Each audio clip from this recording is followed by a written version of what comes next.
Bonjour, bonsoir à tous, vous qui regardez les vidéos, que ce soit le jour ou la nuit, ici DVD Pro Catch. Avant qu'on commence encore sur un DVD de catch de la WWE, je tenais d'abord à adresser un petit message à Sid, parce qu'avant il s'appelait Saïd Ahmed Bischoff, mais il s'appelle Sid Ahmed Bischoff, pour sa chaîne YouTube, auquel il diffuse pas mal d'anciens shows de WWE, de WCW, que ce soit en version niveau français auquel on connaît, ou encore en version québécois, auquel si vous voudrez bien, il pourrait me les envoyer, les vidéos sur l'année 2003 par adresse email, mais sauf qu'il faut que je l'envoie en privé s'il le faut. Donc voilà comment on commence cette vidéo avec un petit message adressé à Sid Ahmed Bischoff. Après, est-ce que je pourrais le rejoindre sur Instagram ou autre? Parce que moi, je n'ai que Instagram pour communiquer, donc ça me dérangerait pas de, de rentrer en contact avec lui. Du moins, ce serait le cas. Donc voilà pour tout. Si tu m'écoutes, Saïd Ahmed Bischoff, sache que, n'hésite pas à me contacter sur YouTube ou d'autres réseaux sociaux comme Instagram. Moi, ça m'intéresserait pour savoir si ça te tente ou pas, parce que moi, ça me tente un petit peu. Et aussi, je tenais à féliciter un certain Gail, donc celui auquel je ne cesse de parler de lui, vu comment c'est un des rares personnes à quel il m'a un tout petit peu donné d'attention et auquel j'avais participé à l'un de ses vidéos en live, que ce soit les shows de WWE et et, et d'autres choses, auquel il vient de fêter ses 1000 abonnés. Je crois que c'est ça, 1000 abonnés. Et auquel je le félicite. Et d'ailleurs, entre nous, c'est pas sûr que moi j'atteindrai les 1000 abonnés ou les 10 000 abonnés, en sachant que c'est pas forcément trop évident. Mais bon, au moins ça valait le coup de le féliciter et, et qu'il en profite bien. Et j'espère que si jamais vous êtes fan de son contenu sur sa chaîne YouTube ou si vous adorez les jeux vidéo sur sa chaîne secondaire, n'hésitez pas à aller visiter sa chaîne. De toute façon, le lien de sa chaîne est dans ma description, que ce soit la chaîne principale et chaîne secondaire. Donc n'hésitez pas à lui encore donner plus de force, car il le mérite amplement. Donc Gail, voilà, je t'en fais cadeau pour ceux qui seront intéressés. Voilà. Comme bien sûr Sid Bischoff, vous pouvez toujours aussi vous abonner à sa chaîne, car je mettrai même le lien dans sa description. Enfin, dans ma description, pardonnez-moi, je mettrai le lien dans ma description pour que vous découvriez tout ce qui s'était passé à la bonne vieille époque dans le catch. Donc voilà. Ça, c'était pour commencer cette vidéo. Maintenant, passons au DVD. Donc, sans trop tarder, je vais quand même vous montrer le DVD en question. C'est bien sûr sur une promotion auquel personne ne la connaît, mais auquel vous allez peut-être bientôt la garder en tête ou pas du tout, ça dépend de vos choix. Donc, The Triumph and Tragedy of World Class Championship Wrestling. Oui, en revanche, il y a mon rideau qui est tombé. Enfin, mon rideau enfilé. Enfin, c'est pas grave, c'est pas grave. Ouais, parce que j'avais la tête ailleurs, mais c'est pas grave. Donc, sur la WCCW, auquel on va parler de ce DVD. Tout ce que je sais, il y a un reportage, et dans l'autre DVD, il y a que des matchs. Comme il est marqué, 12 matchs inclus. Donc, voilà. Au moins, ça vous en bouche à coin. Là, les Von Erich et les Freebirds. Les parents de Kiri, The Great Kabuki, Gino Hernandez et d'autres personnes auxquelles j'ai malheureusement oublié leur nom, mais auxquelles je vais essayer de les retenir au plus haut point. Parce qu'il faut dire, je l'avais regardé il y a 2 jours et c'était pas non plus évident à tout retenir en tête, à part regarder et essayer d'être attentif au plus haut point. Donc il y a des moments auxquels je serai obligé d'aller vite, malheureusement. Et il dure 5h51. Donc 51 minutes. Voilà, ça peut largement évident pour vous, même si j'ai pas trop d'avis sur ça. Voilà, les DVD, il y en a deux. Allez, la notice que j'ai fait moi-même. Ah, parce qu'il n'y avait pas de notice auquel je pouvais faire. Mais bon, ça c'est une autre histoire. Auquel j'ai fait le logo magnifiquement. Ouais, faites pas attention pour les écritures parce que j'ai un tout petit peu écrit comme un cochon, je vais pas vous le mentir. Je vais pas du tout vous le mentir. Et de toute façon, même dans les vidéos auxquelles j'ai vu dans ce DVD, des fois les images sont pas toujours en bonne qualité, mais ça valait le coup de découvrir. Donc le premier DVD, après on passera au deuxième. The Texas Wrestling, donc au début dans le catch c'était Texas Wrestling, auquel à la bonne vieille période, c'était que du catch à l'ancienne, que du catch pur. C'était pas du catch Hackfly ou du catch Spotfest auquel on connaît actuellement aujourd'hui et auquel ça ne raconte rien. Là, c'était différent. C'était un bagarre de deux hommes, enfin, de personnes auxquelles ils veulent en découdre. Un peu comme du shoot fighter. On va dire ça comme ça, du shoot fighting. On peut, on peut laisser un truc comme ça, au pif. Je dis ça au pif, mais je dis rien, pas forcément des bêtises. Et là, on passe à Fritz Von Erich, qu'on connaît aussi sous son vrai nom, Jack Atkinson, son vrai nom de Fritz Von Erich, auquel c'est lui qui avait été le catcheur, mais aussi le promoteur. Donc, c'est lui le promoteur de cette promotion World Class Championship Wrestling. Et auquel, au tout début de sa carrière, je crois qu'il avait été formé par Stu Hart, le père de Bret Hart et de Owen Hart, auquel c'est lui qui a appris les ficelles du métier à Fritz, parce que j'avais vu sur son Wikipédia auquel c'était Stu qui avait tout appris à Fritz. Et auquel, au tout début de sa carrière, si je ne me trompe pas, il jouait le rôle en tant que méchant, bien sûr, mais aussi un méchant allemand. Donc un méchant allemand nazi, même si il n'a pas utilisé de logo nazi, mais plutôt le logo de la Croix de Fer, auquel il avait abordé, parce que c'est vrai que la Slovastika germanique peut poser problème.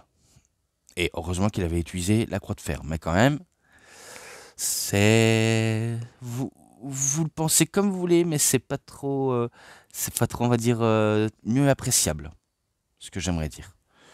Donc là, on a passé au père, et maintenant on passe aux boys, donc aux garçons, auquel il y avait son premier fils, auquel je vais dire un peu toute la tragédie aussi dans ce DVD, parce que c'est pas non plus dans le film Iron Claw qu'on apprend qu'il y a eu des décès en tout genre. Par exemple, si vous êtes fan de catch, vous connaissiez qu'il y avait eu des décès dans la famille Von Erich. Même si, à titre personnel, oui, je le possède, The Iron Claw, auquel j'espère que vous le possédez soit en digital streaming ou en DVD. D'ailleurs, je vous le montre. Donc voilà. Auquel, si vous avez jamais vu ni remarqué, mais auquel c'est un excellent film. Voilà.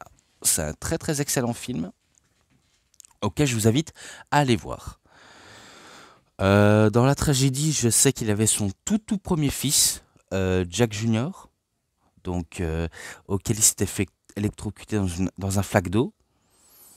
Et en plus, c'était le premier de la famille. Bon, après, il y avait le deuxième, Kevin, qui est le seul survivant de la famille. Je tenais à vous le dire, c'est le seul survivant. Ensuite, il y a David. Et il y a aussi Kerry Von Erich, Mike Von Erich et aussi le dernier, Chris Von Erich. Voilà comment ils sont dans la famille. Mais aussi, parmi d'entre eux, il y en a qui étaient mariés et la plupart divorcés. Sauf apparemment Kevin, apparemment. Mais auquel il y en a qui sont mariés, divorcés. Et pourtant, ça les a pas empêchés de devenir catcheur et par la suite très mal finir, malheureusement. Et souvent, quand la plupart des catcheurs finissent mal, c'est souvent à cause de la drogue ou de toute chose. Parce que oui, ça parle beaucoup de drogue dans le monde du catch, qui est très très commun malheureusement, mais auquel on s'éternisera plus tard dans ce documentaire. Ensuite, Fritz se retire de la compétition pour être promoteur. Ensuite, Innovated Television, donc la télévision évolue. The Sport Stadium, enfin, The Sport at... ouais, là je l'ai dit, je l'ai écrit comme un cochon, donc je m'excuse.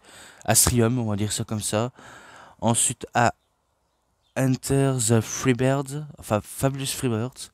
Donc l'équipe auquel Michael P.S. Ace était le leader de ce groupe et auquel c'était les rockstars du Texas, rebelles, euh, un tout petit peu crasseux, et j'en passe des trucs. Vraiment, j'en passe vraiment des trucs, mais auxquels c'était eux un peu les méchants de la structure. On va dire ça pour mieux clarifier les choses.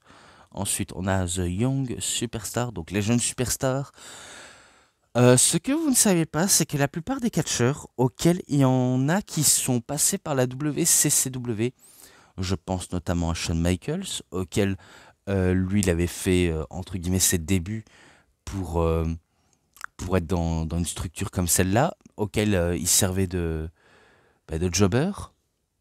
Ensuite, il y avait l'Undertaker, auquel on ne connaissait pas encore son identité, auquel on la connaît tous, mais lui aussi apprenait les ficelles du métier à la World Class Championship Wrestling. Et après, il y en a d'autres, hein, vraiment d'autres qui sont vraiment passés dans cette fédération, soit des catcheurs accomplis ou des nouveaux talents en devenir. Donc il y en a des personnes comme ça. Ensuite, la feud entre les Freebirds et les Von Erich, qui a eu une immense importance dans la structure, auquel ça s'est même pas éternisé pour autant. Enfin, peut-être que je dis n'importe quoi, mais ça ne s'est pas, on va dire, fini par autant, vraiment par autant. Et auquel les gens à l'époque suivaient tout ça et auquel ils étaient fans. Et en même temps, il faut dire que même si les Von Erich étaient les héros locaux, ils étaient les plus appréciés. Vu comment à chaque fois quand ils font leur entrée, eh ben, c'est toujours sous les applaudissements des fans, taper dans les mains, même parfois des bisous, et aussi des autographes. Oui, parce que pour entretenir la bonne relation familiale, il faut être humble et sans filtre avec les fans. Donc voilà.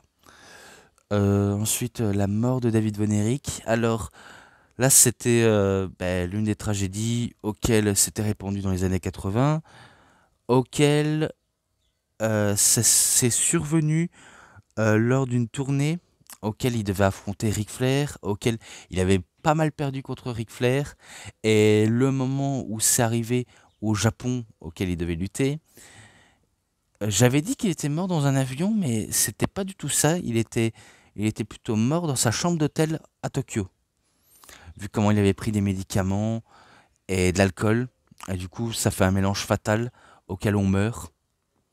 C'était une très mauvaise idée et pourtant c'était l'une des tragédies qui avait frappé à cette période-là.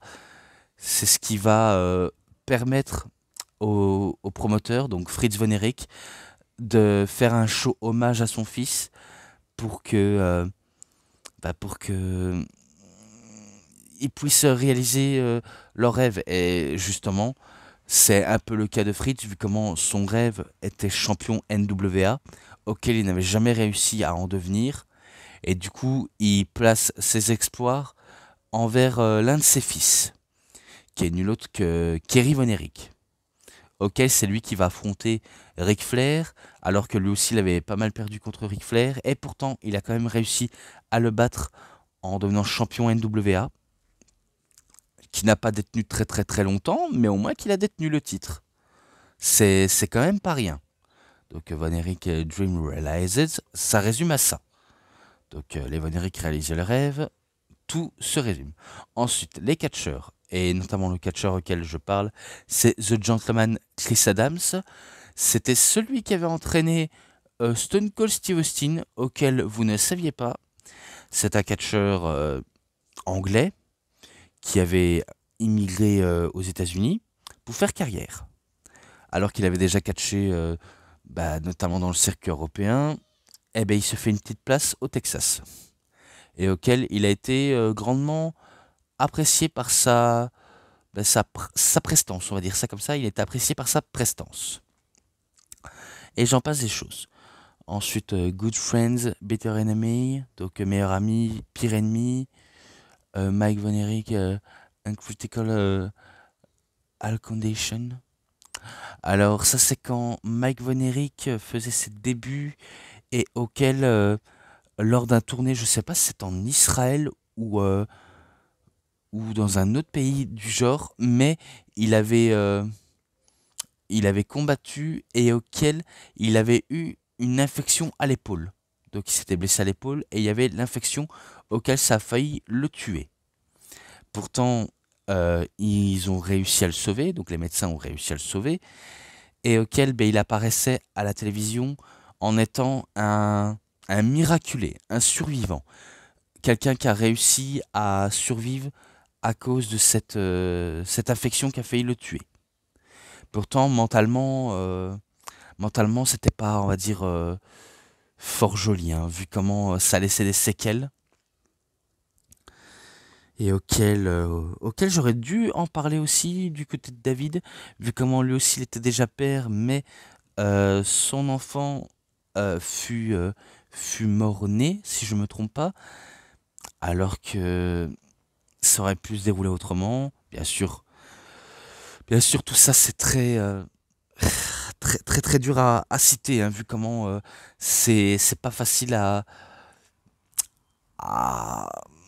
à mieux concrétiser, à mieux être dans le contexte, hein. Très difficile. Mais auquel, dans le cas de Mike, eh ben, ça devient un peu délicat, vu comment, suite à son infection, ben, il perdait un tout petit peu les pédales. Je dis bien un tout petit peu, pas beaucoup, qui devenait, euh, qui devenait un peu handicapé mental à cause de ça, et auquel ben, il n'était pas apte non plus à catcher. Alors que son rôle, enfin, son but dans la vie, c'était musicien ou alors être caméraman. Donc il avait les deux choix. Mais sauf que par la pression de la famille, surtout par le père, de devenir catcheur tout de suite. Ah, faut vraiment pas avoir de cœur, hein, pour faire ça. Vraiment pas du tout avoir de cœur. Ensuite, Lance Von Erich. Alors lui, il n'est pas familier avec les Von Erich, malheureusement. C'est juste quelqu'un qui veut être comme les Von Erich pour être intégré dans la famille. Mais sauf, ce n'est pas du tout le cas. Vu comment Lance était tout simplement là pour remplacer un des frères Von Erich. De quoi résumer à ça? Ben justement à ça. Forcément, j'ai pas d'autre explication. Ensuite, Gino Hernandez et Gentleman Chris Adams. Ce que je n'ai pas dit à propos de Kerry Von Erich, c'est que au niveau du faciès, au niveau du visage, il ressemble vraiment largement à Arnold Schwarzenegger. Alors au niveau du physique, certes, il est un petit peu bien bâti, mais pas trop que Schwarzy. Mais auquel c'est vrai que ça peut tenir vraiment la route envers Kerry Von Erich, être plus charismatique qu'il ne l'est. Et ben dans le cas de Gino Hernandez, lui, on pourrait dire que c'est un peu le Sylvester Stallone du catch. Donc au moins, euh, les deux grands acteurs de cette période des années 80 se rejoignent complètement, hein.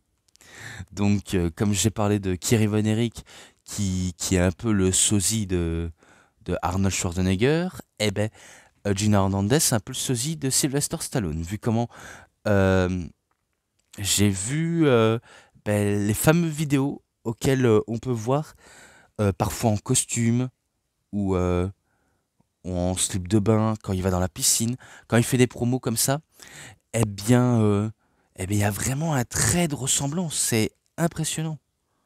Je je savais pas que c'était possible, mais pourtant ça l'est, hein. Mais pourtant, Gino Hernandez, il est plutôt heel, vu comment c'est un méchant. Donc ça le rend un peu charismatique, un peu arrogant, et auquel il faisait un peu équipe avec The Gentleman Chris Adams. Ou alors être en rivalité avec lui, ça dépend auquel ils étaient liés ou pas liés. Mais voilà, ainsi sans suite, parce que j'ai trop dit à propos de tout ça. Si ce n'est que c'est impressionnant de les voir bah, deux de nos acteurs préférés les ressembler quasiment. Même si encore une fois, ce n'est pas du tout le cas, hein. Mais voilà. Donc The Fabulous Freebirds auquel j'ai déjà parlé. What Drawl from the NWA. Donc c'est quand il y avait l'association entre la NWA. Mais aussi un peu plus tard, en faisant équipe avec la AWA, la Continental Wrestling Association, donc la CWA, et d'autres promotions qu'elles avaient suivies en collaboration avec la WCCW. Ensuite, Kerry Von Erich, accident de moto, auquel, bien sûr, il a eu son accident et auquel sa jambe avait tourné à l'envers et auquel les médecins ne pouvaient rien faire pour sa jambe, décident de l'amputer et il parvient à avoir une prothèse et auquel ça va le suivre jusqu'à la fin de sa vie malheureusement. Et pourtant, que l'on veuille ou non, Kerry Von Erich, dans la famille, c'était un peu lui qui était prédestiné à réussir, peut-être à survivre, mais malheureusement, ça a eu lieu des, des proportions assez démesurées. Je ne pourrais pas dire comment, mais je l'ai quand même dit. Ensuite, Mike commit suicide. Donc, Mike se suicide à base de médicaments et d'alcool. Donc, ça, oui, ça c'était encore une autre tragédie auquel c'est survenu. Ensuite, il y a Fritz as a heart attack. Donc, Fritz Von Erich qui subit un crise cardiaque en plein show. Bien sûr, je crois que c'était vrai, ou alors c'était une simulation de la part du père, mais c'était pour avoir de la compassion envers du public, auquel ça a un tout petit peu bien marché, je dis bien un tout petit peu. Bref. Ensuite, Ken Mantella becomes part owner, Super Clash 3, donc l'association entre AWA et WCCW. Et pourtant, dans ce genre de show, Super Clash 3, Kerry Von Erich avait affronté Jerry the King Lawler pour le titre AWA, le titre mondial de cette promotion, auquel il n'avait pas réussi. Ensuite, Jerry Jarrett, Boys WCW. Donc, Jerry Jarrett achète la WCCW, auquel c'était lui qui avait acheté, même si le père n'était pas d'accord. Et pourtant, il le fait tout de même. Tout de même. Kerry the Guns de WWF, WWE. Donc, c'est quand Kerry Von Erich avait rejoint la WWF et auquel on change de nom en tant que The Texas Tornado. Vu comment à une certaine période on l'appelait The Modern Warrior, donc le guerrier des temps modernes. Et pourtant, ça l'a pas empêché Kerry à devenir champion intercontinental. Donc, il faut se rendre compte à quel point Kerry était prédestiné à réussir, mais pas à finir tragiquement, malheureusement. Ensuite, Kevin quitte le monde du catch. Donc oui, parce que il décide de quitter le monde du catch à cause des tas de problèmes familiaux, notamment les décès, auxquels ça a eu un fort impact et que il n'avait pas d'autre choix de se retirer à cause de tous ces problèmes, de tout ça, auxquels je comprends parfaitement. Ensuite, Chris suicide. Ouais, Chris Von Erich qui se suicide. Il faut savoir ça qu'avec lui, depuis qu'il est né, il était né malade. Il était tout le temps en souffrance, enfin en souffrance physique, en souffrance mentale, et auquel il voulait se lancer dans le catch, mais vu comment il n'était pas assez grand, pas assez fort, il décide quand même d'être dans le milieu. Et pourtant ça l'a pas empêché lui aussi d'en finir à ses jours, vu comment vu comment il avait le cœur brisé de voir ses frères disparaître un à un, qui lui pousse dans un profond chagrin et d'en finir avec la vie. Et pourtant, dans pas longtemps, ce sera Kerry Von Erich aussi qui suivira. Et si je me trompe pas, tous les deux, c'était à cause... leur cause du décès, c'était à cause qu'ils se sont tirés dessus. Enfin, pas tous les deux, hein, mais eux-mêmes en fait. Donc, avec un pistolet ou alors avec un fusil de chasse. C'est... C'est assez déprimant, hein. Rien qu'à savoir, c'est assez déprimant.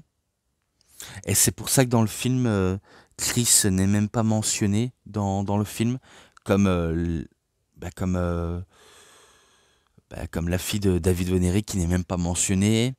Et les enfants de Kerry n'est même pas mentionné non plus. Et pourtant, ça devrait être mentionné. Mais après, ils ont décidé de ne pas prendre le risque parce que trop de décès, c'est assez déprimant. Il fallait raccourcir la donne. C'est ce que je pourrais dire de plus. Ensuite, à cause. Et remémorer les souvenirs de la WCCW. Donc, World Class Championship Wrestling. Et ça s'arrête ici. Ensuite, en bonus, le thé avec The Gentleman Chris Adams, qui a eu lieu en janvier 1983. Et pourtant, par rapport à Chris Adams et à Gino Hernandez et d'autres lutteurs, certains lutteurs sont morts à cause d'overdose de drogue, d'alcool. Ça a été le cas pour Gino Hernandez. Chris Adams, lui, je ne sais pas si c'était une mort naturelle ou de crise cardiaque. Mais ce qui est sûr, c'est qu'il y en a auxquels ils sont pas vivants. Enfin, ils sont plus vivants aujourd'hui. Ensuite, Iceman, The King Parson, la présentation. En mars 1983, les Fabulous Freebirds, la promotion contre les Von Erich. Enfin, ils font une promo contre les Von Erich en avril 1983. Ensuite, Gino Hernandez à l'aéroport. Donc, il est à l'aéroport avec un jet privé. En avril 1983, David Von Erich sert de valet pendant un jour pour Jimmy Garvin dans son ranch et auquel ça a eu lieu en juillet 1983. Ensuite, The Sunshine Assistance, l'assistante, auquel ça a eu lieu en septembre 2000, enfin 1983. J'allais dire 2003, mais non. The Fabulous Freebirds at Home, donc dans leur maison, ils font encore une promo, auquel ça a eu lieu en avril 1984. The Bad Street USA Music vidéo des Freebirds en mai 1984. Ensuite, The Gentleman Chris Adams et Gino Hernandez lors du car service en avril 1985. Ensuite, Kerry, The Corners, Kerry Photography Hobby. Donc sa photographie, c'est son hobby. Donc en septembre 1987, The Kabuki, donc Great Muta Kaiji Muto, si je peux me permettre. The Sunshine in Israel, donc Sunshine apparemment elle aurait été en Israël, ou alors elle est israélienne, je ne sais pas. Malheureusement je n'ai aucune idée. Fritz, Dose, Bills, Erwin, F. Favour, et Kevin watching his dad a wrestler.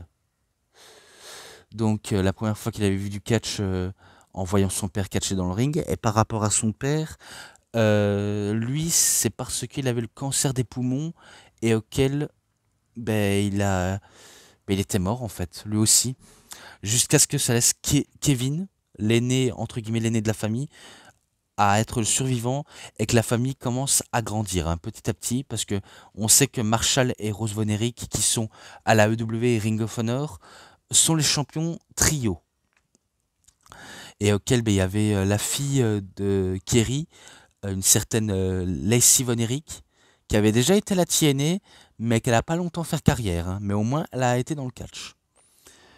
Au moins ça servait au moins à quelque chose, vraiment à quelque chose. Ensuite Fritz Von Erich contre les Funk, auxquels eux aussi avaient été dans la structure, avec Brother Brody, Abdullah the Butcher et j'en passe des personnes. Ensuite, le crash d'avion, Il y avait aussi un crash d'avion. Je crois que c'était aussi lié avec Ric Flair, qui était aussi à la WCCW, et d'autres personnes auxquelles ils avaient assisté à ce crash, malheureusement.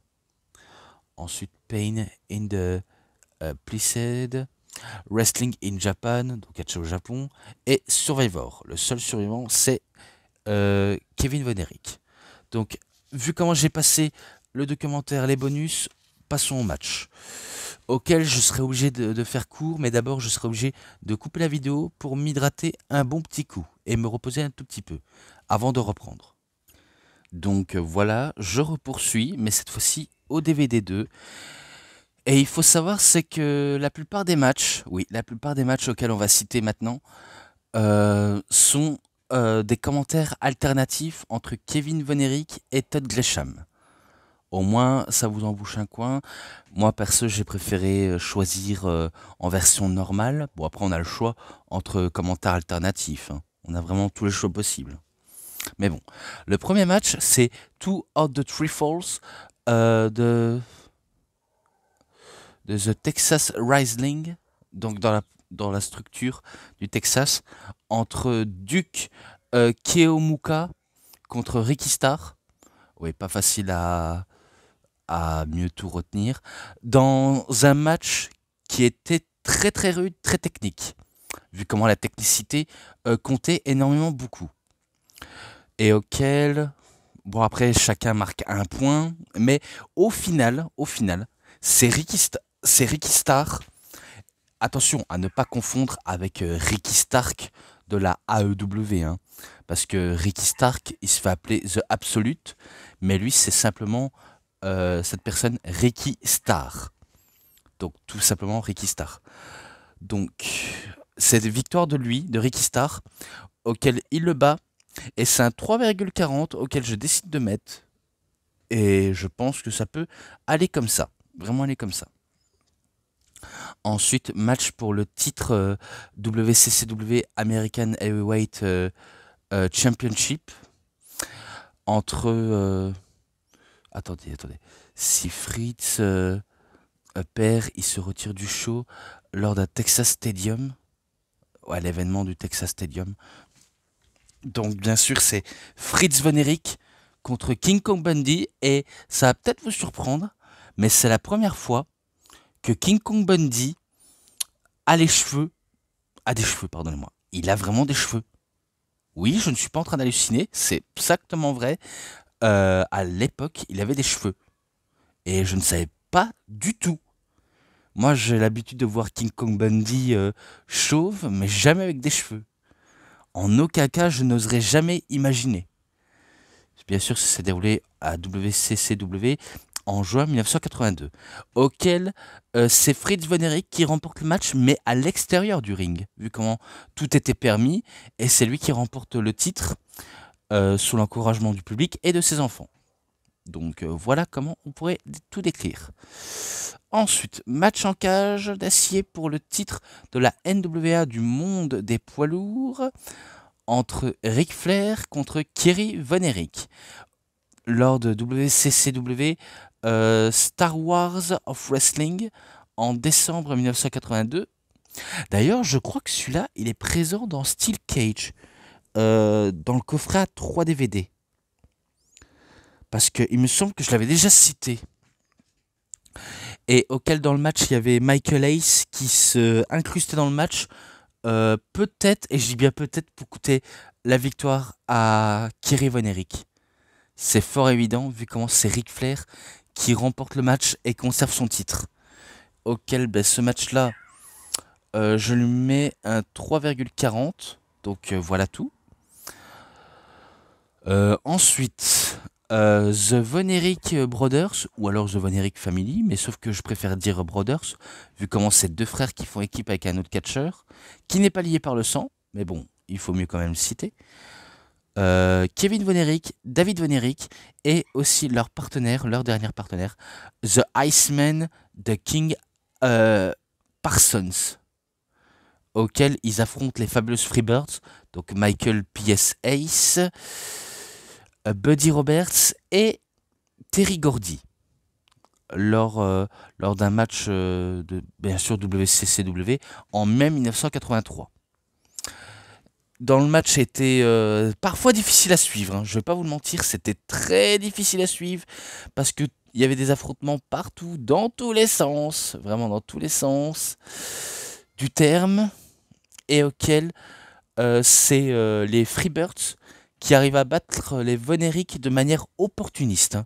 Ne me demandez pas comment, il faut le regarder pour le savoir. Parce que je sais que j'ai vu, hein, mais j'ai oublié du spot, la plupart des spots auxquels ils ont effectué, la plupart des catcheurs, mais je crois que c'est grâce à un roll-up, hein, et intervention en tout genre. Quelque chose comme ça. Auquel ce match-là, c'est un 3,5. Je le mets à 3,5. Ensuite, je repoursuis encore. Match où les cheveux est en jeu entre The Iceman de King Parsons contre Buddy Roberts. Buddy Roberts, il fait beaucoup d'inspiration à Ric Flair et auquel il gagne de manière opportuniste le match parce qu'il ne veut pas se faire couper les cheveux par The Iceman. Et auquel le match, je n'étais pas forcément trop investi dedans, malheureusement. Et auquel je le mets à 3,10, qui peut largement suffire. Ensuite, un match pour les titres par équipe à 6 ou à 3 personnes, si on peut appeler ça comme ça, du monde par équipe de la WCCW, en hommage à David Von Erich. Lors d'un show hommage, David Von Erich, The Parade of Champions, en mai 1984. Auquel là, c'est The Von Erich Family au complet. Enfin, presque au complet, hein. Mais au moins, c'est de 3 personnes au complet, on va dire. Vu comment il y a Fritz Von Erich, Kevin Von Erich et Mike Von Erich contre les fabuleux Freebirds, Michael P.S. Ace, Buddy Roberts et Terry Gordy. Eh bien, là, cette fois-ci, c'est The Von Erich qui remporte les matchs en battant les Freebirds pour le titre, en hommage pour Fritz à son fils, mais pour les deux frères, à leur frère disparu. Même si on sait que Fritz est du genre un mec très à l'ancienne, très rude, qui montre aucune faiblesse, aucune compassion, et surtout aucun remords, vu comment il est très tyrannique, hein, malheureusement. Et c'est exactement ce qui s'était passé dans la vie réelle, hein.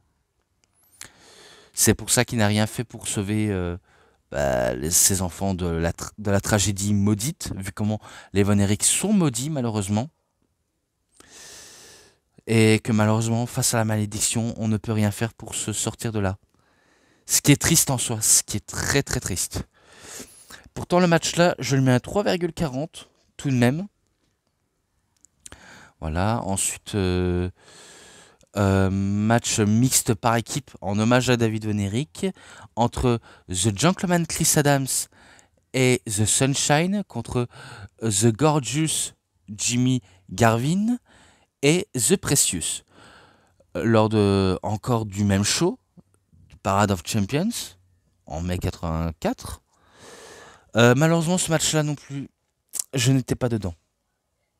Je n'étais pas forcément dedans, vu comment... du côté de Chris Adams, je peux le faire confiance. Jimmy Garvin, un petit peu aussi. Mais du côté des femmes, c'était pas top. C'était pas top, malheureusement. Je ne veux pas être méchant, mais c'était pas top. Donc pour ça, c'était victoire. Attendez, je dis bien victoire de Chris Adams et The Sunshine. C'est victoire de eux. Et auquel défaite, c'est Gorgeous Jimmy Garvin et The Precious. Donc c'est eux qui perdent. Donc c'est un 3,10. Je décide de mettre 3,10 pour ce match-là. Ensuite, match encore en hommage à David Von Erich. Toujours en mai 84. Donc c'est 3 matchs dans le même show. The Great Kabuki. Donc Great Muta, Keiji Muto. Contre Kamala. Le match était bien jusqu'à ce qu'il y avait intervention de plusieurs personnes, soit du manager ou quelque chose comme ça. Mais en tout cas, c'est victoire de Kamala par disqualification et par intervention. Pourtant, c'était bien, mais malheureusement, ça vient de tout gâcher. Le match, je lui mets quand même 3,5. Je lui mets quand même 3,5 tout de même. Et là, euh, pour le titre américain tag team du monde par équipe de la WCCW lors du Two End. Ouais, à la mémoire de David Von Erich, encore une fois. Donc ça s'est déroulé encore au Parade of Champions, mais cette fois-ci en 85. Ouais, ça a continué, hein. Ça a encore continué jusqu'en 85. Hein. Eh bien, j'ai pas les mots pour décrire. Non, j'ai vraiment pas les mots pour décrire. Je veux pas dire n'importe quoi. Je veux vraiment pas dire n'importe quoi. Et que là, c'est The Fantastic, donc Bobby Fulton et Tommy Rogers contre The Midnight Express, Stan Lane et Bobby Eaton, accompagnés par Jim Cornette. Auquel le match était. Je sais pas s'il était bien ou mauvais, mais après, il était un petit peu bien. Il était un tout petit peu bien. Pourtant, l'issue de ce match, c'était que les Midnight Express sont très fourbes. Ils n'hésitent pas à trahir et encore moins à remporter le match, auquel ils étaient persuadés que c'était eux qui avaient remporté la victoire, mais c'était The Fantastic qui remporte le match. Vu comment il y avait de l'incompréhension générale, auquel même moi je ne comprenais pas, jusqu'à ce qu'on apprend que c'est enfin The Fantastic qui remporte le match. Donc au moins on est un peu sauvé, mais trop tard le mal est déjà fait, mais auquel le match est un 3,20. Tout simplement. Victoire de The Fantastic, je poursuis encore. The Gentleman Chris Adams contre Kevin Von Erich lors de juin 1985, auquel le match était bon. Oui, le match était très bon, mais à la fin peut laisser un goût amer. Parce que tout le reste était parfait jusqu'à ce que Chris Adams, en bon heel qui peut être, veut utiliser un genre de ficelle pour étrangler Kevin Von Erich, auquel s'il fait ça, c'est une disqualification. Pourtant, c'est Kevin qui va se faire disqualifier, vu comment il en avait rien à faire, il préfère casser du méchant plutôt que se laisser casser lui-même. Donc pour ça, ça laisse une toute petite déception, mais le match en soi est bien, auquel je décide de le mettre à 3,50. Tout simplement. Ensuite, 2 matchs après c'est terminé, il faut que j'aille droit au but, parce que je commence un peu à me fatiguer tout seul, pour un rien. Et auquel je n'ai peut-être pas dit, mais c'est vrai que ça fait beaucoup de décès dans le monde du catch. Hein. Parce que ceux qui sont morts, ça en fait beaucoup. Hein. Et récemment, on avait l'oncle de Roman Reigns, Afa, et dire qu'il y a quelques semaines c'était Sika. Enfin, quelques semaines j'exagère un petit peu, mais c'était Sika qui était mort et que c'était le père de Roman Reigns. Et apparemment, peut-être que tous les deux, ils sont morts de vieillesse. Voilà la dernière petite news auquel on peut avoir. Ce qui est triste en soi, mais au moins on n'oubliera pas leur légende auquel ils ont marqué. C'est ce qui est plus important pour moi. Voilà. Donc match par équipe entre The Bruiser Brody et The Missing Link, à ne pas confondre avec Link de Zelda, que ce soit de Ocarina of Time, Majora's Mask, Wind Waker, Twilight Princess, etc. À ne pas confondre, mais il utilise le mot Link.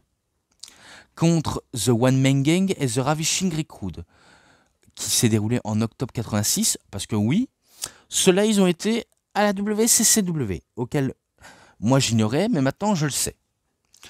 Le match par équipe, c'est du sacré brawl.